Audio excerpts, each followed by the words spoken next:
Los casos más sonados de corrupción en los gobiernos de Elías Antonio Saca de Arena y de Mauricio Funes del FMLN se conocieron gracias a la Ley de Acceso a la Información Pública, vigente desde el 2011. La ley ha servido para destapar casos de corrupción en administraciones de asambleas legislativas anteriores, del Ejecutivo anterior. Ha servido para que las comunidades puedan conocer si hay beneficios. Y es que la ley tiene como objeto garantizar el derecho de acceso de los ciudadanos a la información pública con el fin de contribuir a la transparencia en el manejo de los fondos del Estado o de las decisiones que toman los funcionarios en las instituciones estatales. Como por ejemplo presupuestos, viajes realizados al extranjero, viáticos, contrataciones, etcétera, pueden pasar ahora a ser información reservada. Y eso es lo que me parece que es el principal retroceso que comprende este paquete de reformas, porque queda a discreción de los entes obligados, es decir, de los políticos y funcionarios públicos, qué información se va a poder compartir ahora o no. Esa reforma presentada por el ministro de Gobernación el 7 de julio del año pasado fue analizada en la Comisión de Legislación. Ya tenía un dictamen favorable y estaba en la agenda de la sesión plenaria del martes 1 de febrero, pero fue retirada y devuelta a la comisión para continuar con su estudio. La Ley de Acceso a Información Pública actualmente contiene vacíos legales que no son garantistas hacia los derechos de los ciudadanos. Como qué vacíos legales se podrá preguntar el pueblo salvadoreño.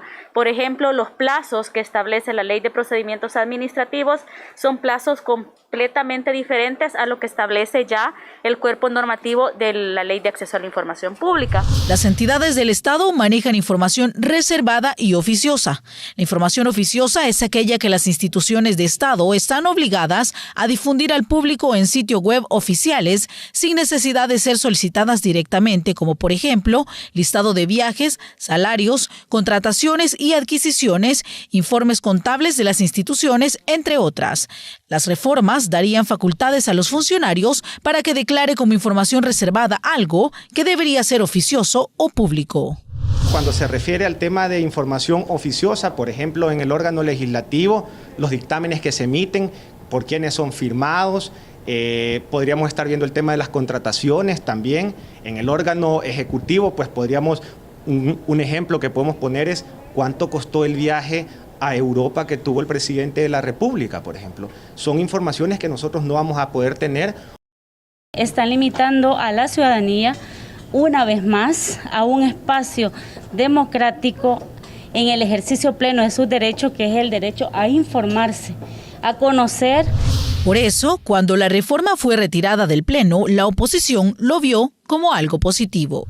Se abre una oportunidad para rectificar y que estas reformas que realmente son nefastas sean descartadas y se retomen propuestas que han hecho diferentes partidos de oposición que no buscan más información reservada, sino más información oficiosa.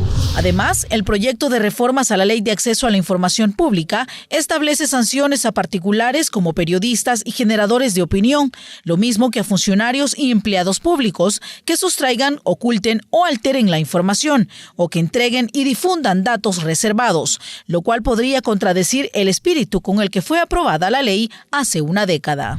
Debería reformarse, sí, pero para hacer más amplio el derecho de la sociedad de saber qué es lo que está pasando y cómo se administra nuestro dinero. De hecho, la información pública debe ser eso, pública, y no deberíamos estar pretendiendo dar sanciones a quienes ayudan a que la transparencia funcione, sino dar sanciones a quienes bloquean.